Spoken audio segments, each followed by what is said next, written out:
Williams is one of the greats. For Serena, her journey to greatness is filled with hardship and criticism. Massive point for Serena Williams.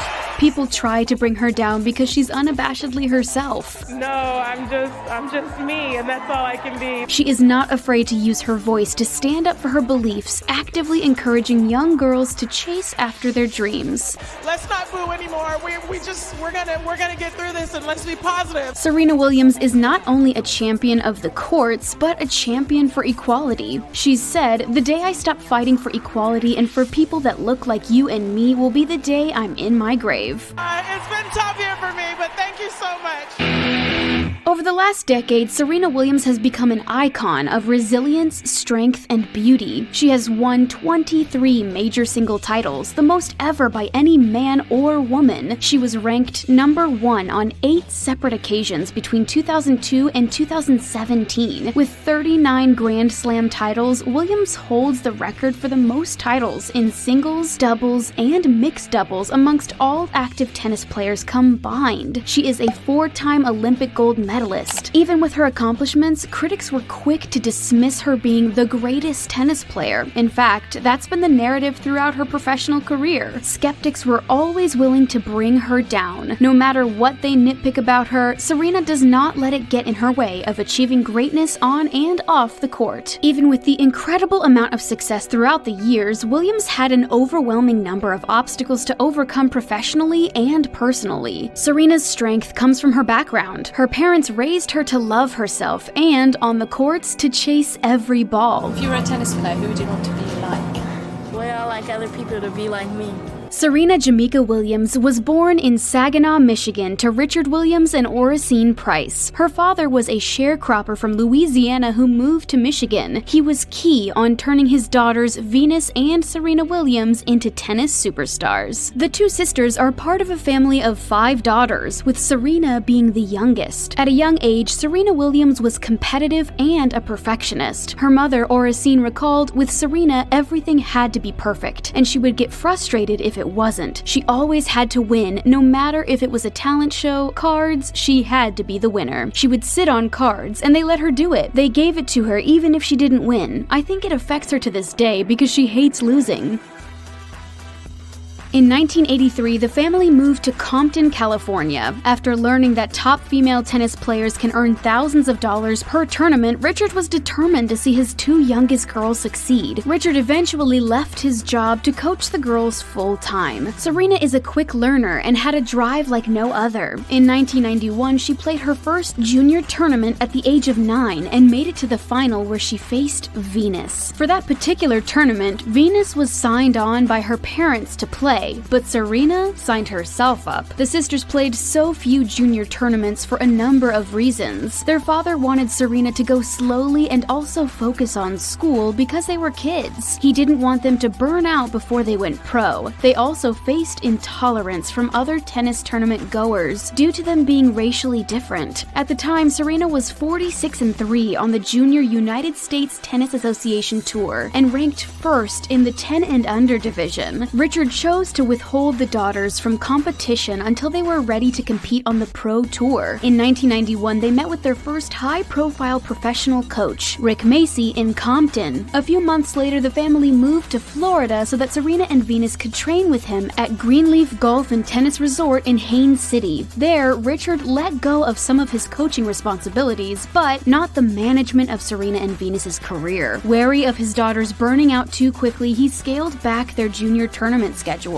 Rick Macy recalled, "What blew me away was their burning desire to run and fight and get to every ball like their hair was on fire. I had never seen 2 kids try so hard. I had never seen bodies that could move like that. Athletes with their body types went to other sports. They didn't play tennis." Her family noted at an early age Serena's athletic build. Her sister spoke about how Serena was naturally gifted with an athlete's body since the age of 3. Being naturally gifted isn't enough. Serena worked hard to hone her skills. Some critics don't understand being gifted will not make you a champion, so they often put down Serena's build. Body shamers have never taken Serena down. It only made her work harder. She's been driven since she was a child, and there was no way she was going to give up due to criticism. In fact, it fueled her more. Close your eyes of a determined young lady. On October 28, 1995, at the age of 14, Serena made her pro debut in the qualifying draw at the Bell Challenge in Quebec, where she lost in less than an hour. Initially, her parents didn't want her to go pro until she was 16. Serena was determined to test out her skills against others. Unfortunately, Serena lost many matches. Tennis legend Nick Bollettieri recalled, "From the years I traveled with the Williams family and they came to my camps, the story I most remember is Serena sitting in the shade in my stadium court, head down, so upset. She said, 'Nick, I'm tired of coming in second place.'" With a stronger fire, Serena started winning. At age 16, Serena and partner Max Mirny won the mixed doubles title at Wimbledon and again 2 months later at the US Open. Serena also won her first professional title in doubles in Oklahoma City with Venus. Serena and Venus won 2 more doubles titles together during the year. Williams finished the year ranked number 20 in singles from last year's 99th place. Ever since she was young, Serena had great confidence in herself. She often said she could easily beat male tennis players. She tried doing so in 1998 at age 16. Though she lost, she showed great spirits, challenging the norm. On September 11, 1999, at only 17, Serena won her first Grand Slam title at the US Open. The number 7 seed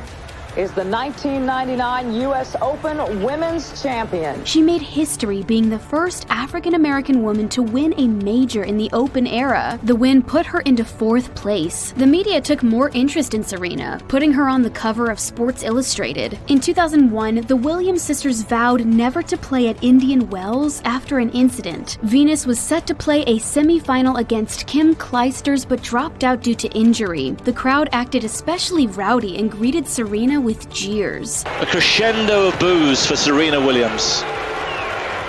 As much as the sisters who can play tennis at such a high caliber were a sensation in the tennis world, they were also a rarity. Thus, many suspected their father of match fixing. Though Serena beat Clijsters, the sisters vowed to never play there again, and it took 14 years for Serena to return.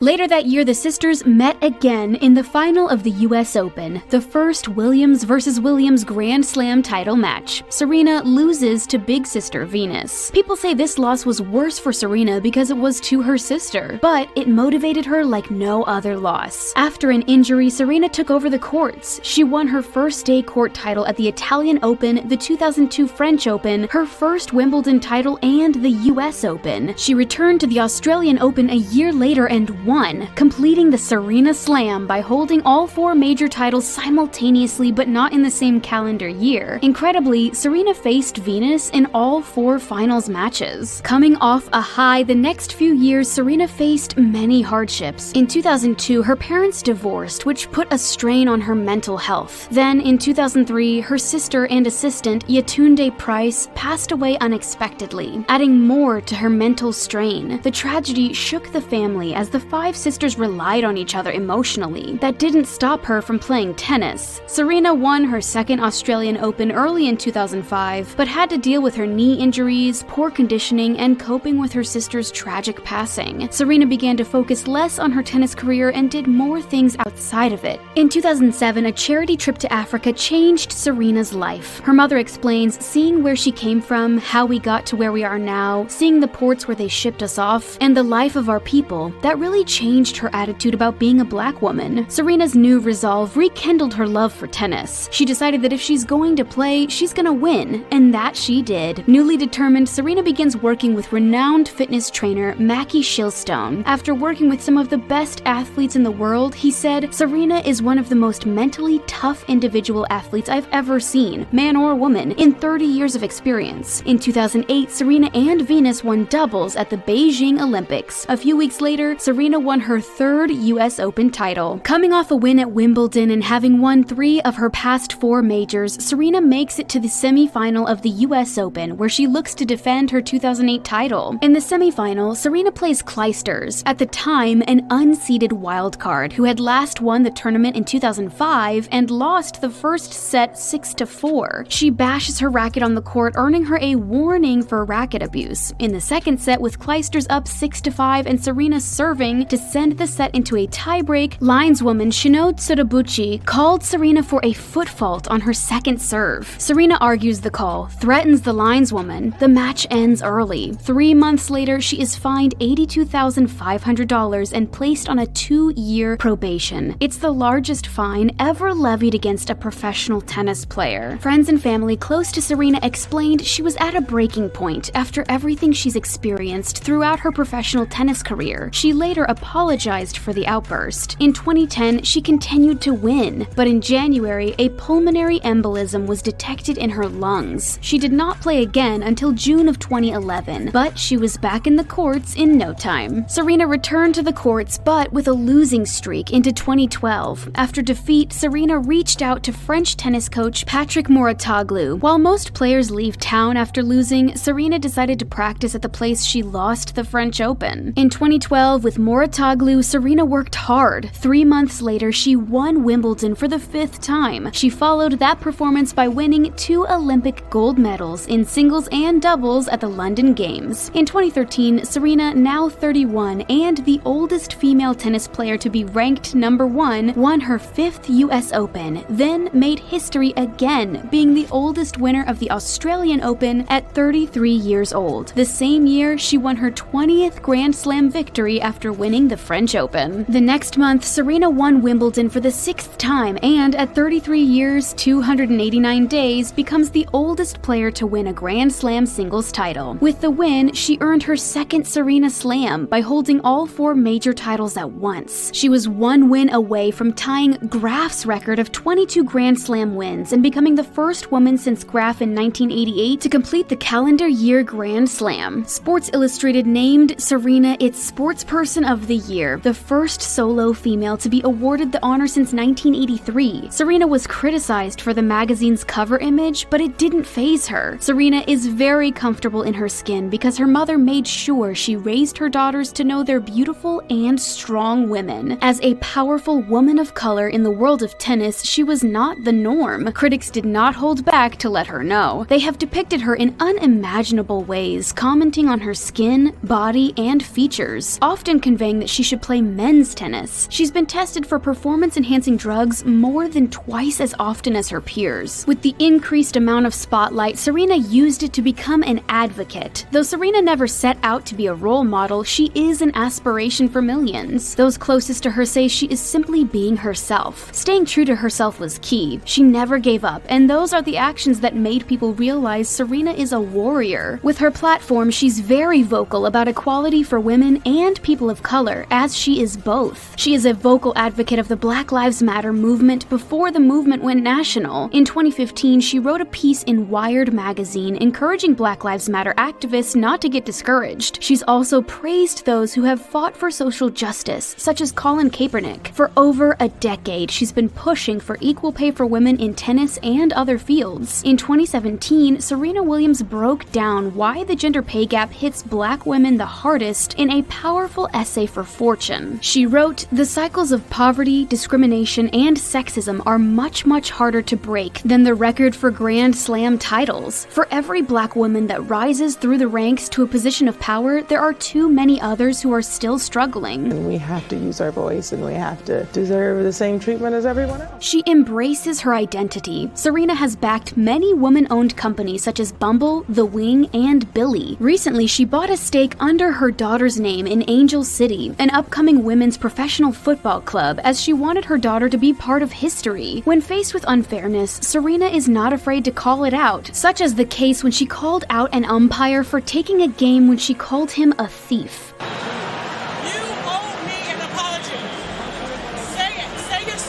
It is noted other players have gotten away with worse name-calling. In a conversation with Common, Serena said, "I wouldn't want to be any other color. There's no other race to me, and I'm really proud to wear this color every single day of my life." Serena also has made a name for herself in the fashion and beauty industries. She's been a long-time spokeswoman for Nike since their partnership in 2004, often using the partnership for social awareness and encouraging others to follow their dreams, incorporating their tagline, "Just do it." She has has 3 clothing lines and is part of Poshmark's board of directors. Unintentionally, she's breaking gender norms by her fashion choices on the court. She wore a catsuit to help her medical condition, but the French Open forbade it because it wasn't feminine enough. Instead, Serena opted for a tutu.